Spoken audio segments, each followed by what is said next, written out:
यहाँ उपस्थित मंच पे हमारे सभी गार्जियन को मेरा प्रणाम, यहाँ सभी उपस्थित अतिथिगण, पत्रकार, ग्रामीणों को भी मेरा प्रणाम। के बाद जब ताड़ी दीदी की पुण्यतिथि पे मुझे बुलाया गया, उनके भी सभी परिवार के लोगों को मैं प्रणाम करती हूँ। मैं दीपशिखा आप ही के समाज की बेटी हूँ। मैं जयनगर से रहने वाली हूँ। मैं बहुत लंबे समय से समाज सेवी नहीं थी। मेरा प्रोफाइल बिजनेस था। उससे भी पहले मैं क्षमा चाहूँगी, मुझे मैथिली नहीं आता है, इसलिए लोग बुरा मत मानिएगा। मेरी पढ़ाई लिखाई बाहर से हुई है, अभी सीख रही हूँ, बहुत जल्द सीखने लगी। तो मेरा प्रोफाइल बिजनेस था और हम टीवीएस का मोटरसाइकिल का एजेंसी चलाते थे जयनगर में। लेकिन जब कोरोना आया और जब हम देखें कि हम ऐसे सशक्त महिला जो काम करते हैं तो बहुत सारी परेशानियों का हमें सामना करना पड़ता है, तो वो महिला जो दबी कुचली है या फिर जिनके परिवार सशक्त नहीं है या वो बहुत सारी चीज़ों से अवेयर नहीं है, उनको कितनी परेशानी का सामना करना पड़ता होगा इसका कोई अंदाज़ा नहीं है। और लोग सशक्त लोगों को ही मदद करते हैं, जो सच में दबे कुचले हैं वो बहुत जगह तक नहीं पहुंच पाते अपनी मदद के लिए, उनको और भी दबाया ही जाता है। जो सशक्त है वो और सशक्त हो जाते हैं, जो दबे कुचले हैं वो दबे कुचले ही रह जाते हैं। फिर कोरोना काल से पिछले 3 साल से हम अपने क्षेत्र में काम कर रहे हैं, महिला विकास मंच के बैनर तले। तो उसका काम था महिला प्रताड़ना पे काम करना। लेकिन जब क्षेत्र में हम लोग निकले तो पता चला कई जगह पुरुष भी प्रताड़ित होते हैं, कई केसेस पुरुषों पे भी गलत कर दिया जाता है, कई आरोप पुरुषों पे गलत लगाया जाता है। महिला अबला होने का बहुत फायदा उठाती है। तब से महिला विकास मंच ने स्लोगन बनाया, महिला एवं पुरुष पे हो रहे अत्याचार के खिलाफ एक आवाज महिला विकास मंच।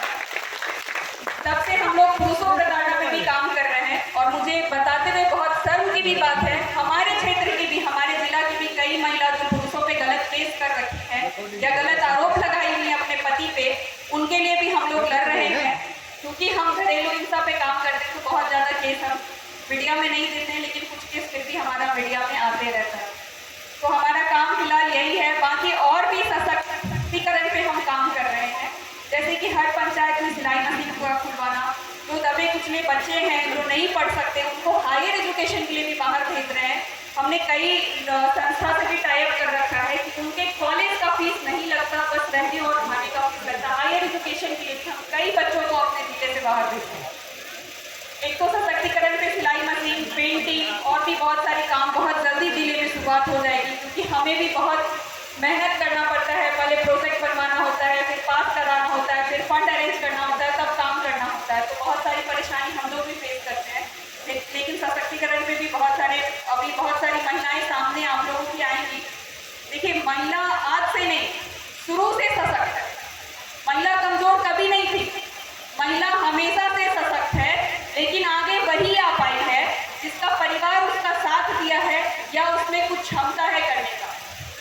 महिलाएं सब दिन से सशक्त है। आज भी हम ग्रामीण क्षेत्र में जाते हैं तो बहुत अच्छी महिला जो सच में सशक्त है, बहुत कुछ सीखी है, बहुत कुछ करना चाहती है, लेकिन उनको प्लेटफॉर्म नहीं मिलने की वजह से, उनको कोई रास्ता मार्गदर्शन दिखाने वाला नहीं है, इसलिए वो पिछड़ी हुई है। कभी कभी तो जिला में जब हम घूमने जाते हैं किसी केस को, आप में लगता है कि इतने अच्छे और इतने टैलेंटेड लोग भी हमारे डिस्ट्रिक्ट में हैं, लेकिन उनका नाम कहीं नहीं दर्ज हो रखा है। बस क्षणिक लोग ही हैं जिनका नाम हमेशा आगे आते रहता है। तो उन महिलाओं को भी हम लोग खोज के निकाल रहे हैं। बहुत सारी महिला बहुत जल्द आप लोगों के सामने आएगी जो पूरी तरीके से सशक्त हो रही हैं, कुछ अपना नाम बना रही हैं, कुछ कर रही हैं। बस इतना ही अभी हम लोगों का काम है, ज़्यादा बोलना नहीं चाहूँगी। जैसे जैसे काम हमारा दिखेगा आप लोग खुद समझ जाएंगे, मुँह से कुछ ज़्यादा नहीं बोलना चाहिए। और मैं एक बार फिर से सभी लोगों का धन्यवाद, पुण्यतिथि पे बुलाया गया और रंजन अभिषेक जी का तो और भी मैं शुक्रिया अदा करती हूँ। उन्होंने मुझे इस लायक समझा और इस मंच पर परिवार के लोगों को भी मैं तहे दिल से धन्यवाद देती हूँ, उन्होंने मुझे यहाँ